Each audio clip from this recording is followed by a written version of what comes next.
আমাদের এই বসন্তকালে কমবেশি সবার বাড়িতেই থাকে এঁচোড়। তাই এঁচোড় চিংড়ির এই দুর্দান্ত রেসিপিটা আমি বানালাম খুব সামান্য উপকরণ দিয়ে। এই রান্নাটি সম্পূর্ণ আমার আইডিয়া। তোমরা বাড়িতেও একবার বানিয়ে দেখো, অবশ্যই ভালো লাগবে। এঁচোড়টাকে আমি হালকা সেদ্ধ করে নিয়েছিলাম, তারপর এতে কর্নফ্লাওয়ার, নুন সবকিছু মাখিয়ে নিয়েছি।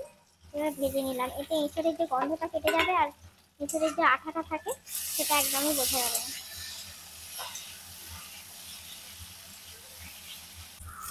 আমি কর্নফ্লাওয়ারটা দিয়েছি বলে খুব সুন্দর ভাজাটা হচ্ছে এঁচোড়টা, এটা খুলেও যাবে না। এঁচোড়ের যে একটা খুলে খুলে যায় সেটা একদমই যাবে না। এখানে নিয়েছি রসুন, পেঁয়াজ, আদা টুকরো করা, এটাকে একটু পেস্ট করে নেব। আদা, রসুন আর পেঁয়াজকে একসাথে দিয়ে এটাকে একটা স্মুথ পেস্ট বানিয়ে নিয়েছি। ঠিক আমার এঁচোড়টা খুব ভালোভাবে ভাজা হয়ে গেছে।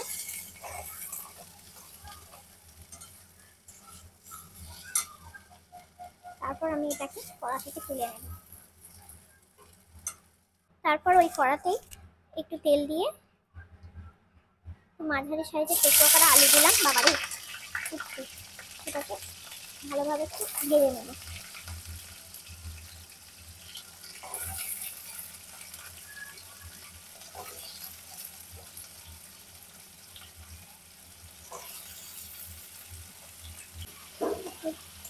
নুন দিলাম, একটু হলুদ দিলাম। হলুদ দিয়ে ভালো করে লাল লাল করে একটু আলুটা ভেজে নেব। ওটা খুব ভালোভাবে ভাজা হয়ে গেছে লাল লাল করে। এবার ওই তেলেতে নুন হলুদ দেওয়া চিংড়ি মাছটা দিয়ে দিলাম। আলু আর এঁচোড়টা ভেজে তুলে নিয়েছি। এই চিংড়ি মাছটাকে অল্প ভাজবো, একটু লাল লাল হলেই নামিয়ে নেব। বেশি ভাজলে চিংড়ি মাছের টেস্টটা নষ্ট হয়ে যায়, একটু লাল লাল হলেই এটাকে নামিয়ে নেব। এই মাছটা আমি হালকা করে ভেজে নিচ্ছি,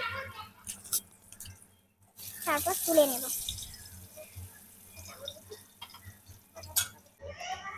এবার ওই তেলের মধ্যে আমি দুটো তেজপাতা দিয়ে দেব, গোটা গরম মশলা দেব,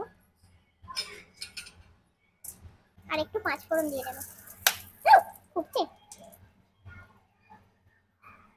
দুটো তেজপাতা দিয়েছি, গোটা গরম মশলা, পাঁচফোড়ন দিয়ে দিয়েছি এর মধ্যে।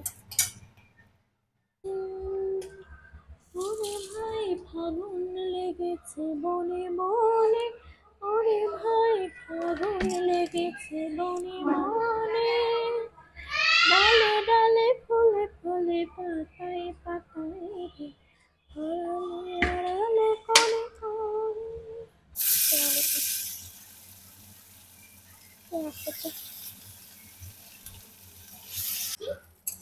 পেঁয়াজটাকে একটু ভালো করে ভেজে নেব।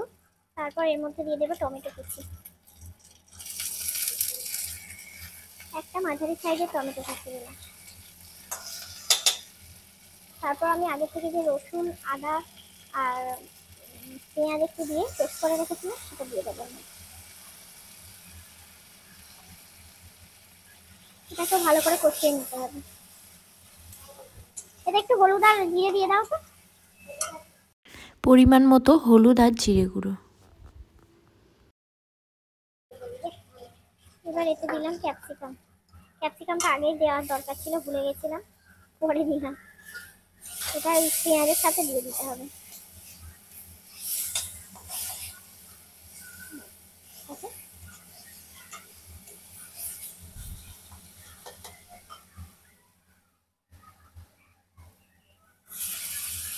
একটু জল দিয়ে এবার মশলাটা কষিয়ে নেবে। এবার একটু চিনি দিয়ে দিতে হবে, অল্প কটা চিনি দানা দিয়ে দেবে।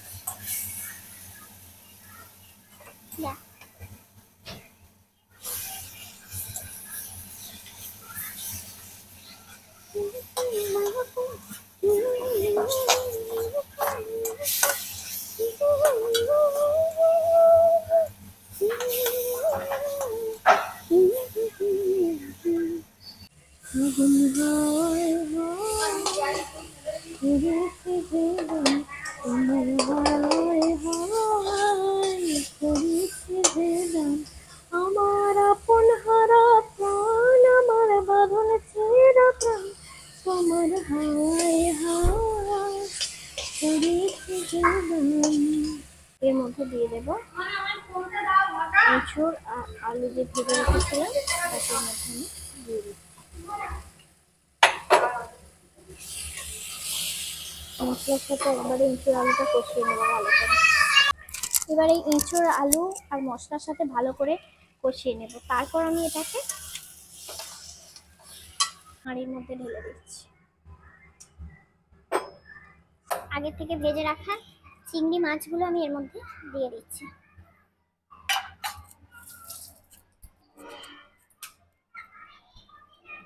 তারপর আমি এখানে দিয়ে দিচ্ছি গরম জল।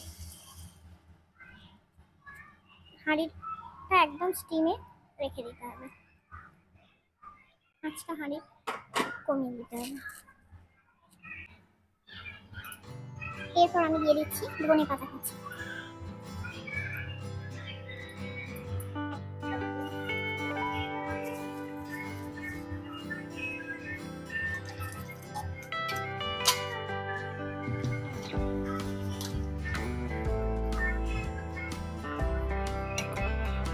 তারপর এর মধ্যে আমি দিয়ে দিচ্ছি কিছুটা টক দই।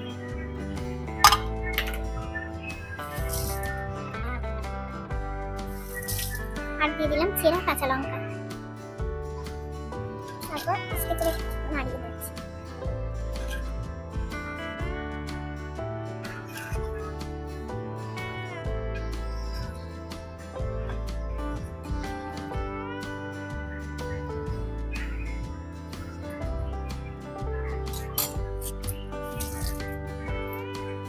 এতে দিয়ে দিলাম আরেকটু নুন। নুনটা আমি কম দিয়েছিলাম, আরেকটু নুন দিয়ে দিলাম।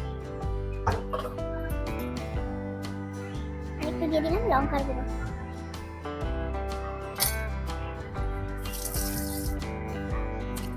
এর মধ্যে দিয়ে দিলাম একটু সানরাইজের গরম মশলা।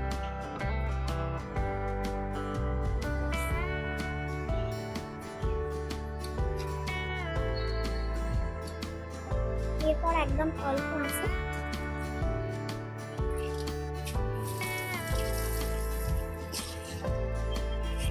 ঢাকনা বন্ধ করে দিলাম। এটা আস্তে আস্তে কিছুক্ষণ থাক, আস্তে করে 10 মিনিট।